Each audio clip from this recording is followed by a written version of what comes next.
Alors, il a couvert le salon du high-tech, il a couvert le salon de l'agriculture, le salon du pâté-croûte, tout ça pour finir enfermé dans le sien de salon. Mais C'est vous vrai. continuez quand même à parler aux gens. Hashtag les gens, Guillaume. Tout à fait, quel parcours.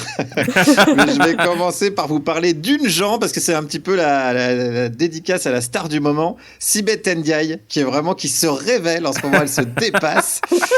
Alors, je vais pas tout vous faire, parce qu'elle a dit tellement de trucs. Bon, déjà, elle a dit que le président portait pas de masque, parce qu'il en avait pas besoin. Bim, 2 heures après, le gars, il arrive déguisé en Dark Vador à Mulhouse.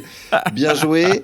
Elle avait dit ensuite, en janvier, que les écoles fermeraient pas. Bon, voilà, raté, hein, sur l'échelle de la prédiction, on est au niveau de Paco Rabanne, à peu près. Hier, elle a enchaîné pour apaiser le pays, parce que c'est important en ce moment. Elle a enchaîné en disant que les professeurs foutaient rien. Excellent, Sibeth. Là, en termes d'apaisement, autant s'épiler le maillot au Tabasco, hein, je vous le dis tout de suite. Donc, Sibeth, quand elle va partir, elle va beaucoup nous manquer, contrairement à plein d'autres trucs, puisque c'est ma question du jour que j'ai posée aux gens. Qu'est-ce qui vous manque le moins pendant ce confinement ? Et on commence tout de suite avec Justine. Moi, ce qui me manque le moins, c'est les M&M's.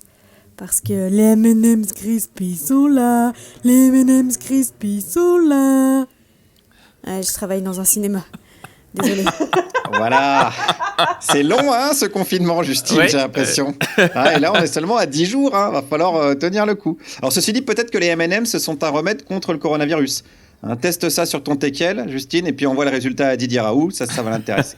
Allez, on continue avec Delphine, qui habite en Suisse. Alors franchement, il y a un truc qui va pas me manquer, moi, c'est la bise. Tu te pointes au boulot le matin, il est 8h ou 10h, bref, tu te pointes, et là, tu dois te taper la bise à tout ton département, inclus Jean-Claude Laconta, qui pue, qui s'est pas lavé les cheveux depuis 2 semaines, et qui te regarde avec ses yeux, genre à moitié en train de te tousser à poil. Et ben là, merci Corona. Ouais, il y a des bons côtés, hein. On le dit tous les jours, mais il y a des bons côtés au coronavirus. Et on salue Jean-Claude de la Compta, évidemment. Et l'idée n'est pas non plus de jeter la vindicte sur tous les comptables. Donc on salue le service compta de France Inter, qui nous fera notre dernier chèque quand on sera viré dans pas longtemps. Et on salue aussi le service compta d'Europe 1, qui nous attend. On arrive, les amis, on arrive. Et pour rester dans le contexte travail au bureau, on a aussi le témoignage d'Erwan. Je pense que je suis pas tout seul, mais c'est le Michel du bureau qui détruit les chiottes à chaque fois avant que j'y aille. Ça, putain, ça me manque pas. Voilà, donc là on est dans une thématique plus basique, je dirais. Erwan nous ramène dans le réel. Effectivement, alors un des symptômes du Covid-19, c'est la perte d'odorat, ce qui peut avoir un avantage quand effectivement on travaille près des Michel de France, que chez nous on appelle des Alex Vizorek. Voilà, donc on salue tous ces gens-là. Et j'ai envie de dire qu'on reste dans le thème avec Mathieu. Ce qui me manque le moins, c'est le papier toilette. Pas parce que j'ai dévalisé le magasin et laissé mes voisins dans la merde, mais parce que j'ai un bidet. C'est sous-coté, les bidets. Eh oui, il a un bidet. Et c'est la petite astuce conso bien-être du jour. Je suis désolé, j'empiète un peu sur le terrain de jeu d'Ali Rebéi, qui prépare sans doute une émission spéciale bidet dans les jours qui viennent. Mais bon, c'est aussi ça le service public. Alors, si vous n'avez pas de bidet, petite astuce, vous pouvez prendre un Didier l'Allemand. Voilà, c'est la même couleur, c'est le même charisme. En plus, Didier, il a une option, vous pouvez chanter des chants en allemand en même temps, c'est assez sympa. Allez, on enchaîne avec Pierre. Qu'est-ce qui lui manque le moins, Pierrot ? Les allocutions de Manu. C'est comme les vieux. T'acceptes de passer les voir pour les vœux, mais quand ils t'appellent tous les 2 jours avec des propos incohérents, ça commence à devenir saoulant. C'est pas faux.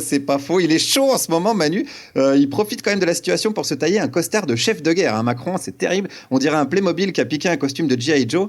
La dernière fois qu'un mec a eu aussi l'air con, c'est moi qui suis obligé de faire la cuisine en ce moment. Je vous avoue, voilà, j'ai raté des coquillettes au pesto hier. Parce que j'avais oublié le pesto. Voilà, bon. Con. Bon, Macron, il oublie les masques et les tests. Voilà, c'est pareil. Mais bon, on respecte, attention, hein, c'est le président de la République.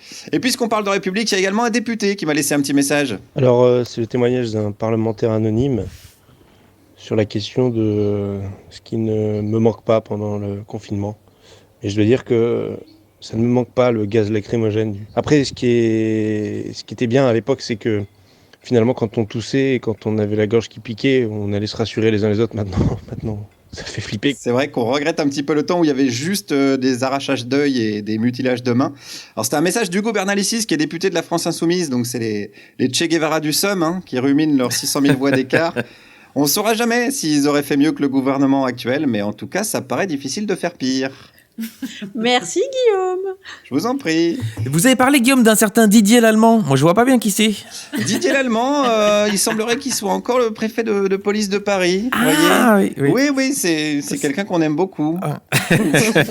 Et vous donnez la parole aux politiques maintenant, c'est nouveau ça. À tout le monde, je donne la parole à tout le monde. J'ai toujours fait, moi, dans mes chroniques, tout le monde. Ah, c'est vrai, S'il y a- d'accord. s'il y a Sibeth qui veut m'appeler, qu'elle Ah n'hésite bah pas. elle peut, ah bah ça. Et d'ailleurs, même j'en profite pour relancer l'appel. Donc, vous pouvez m'envoyer un mail sur l'adresse parjupidémie@gmail.com et j'ai plein de nouvelles questions à vous poser pour les semaines à venir. Donc, n'hésitez pas à envoyer un petit mail. Ok, bah c'est noté, parjupidémie@gmail.com.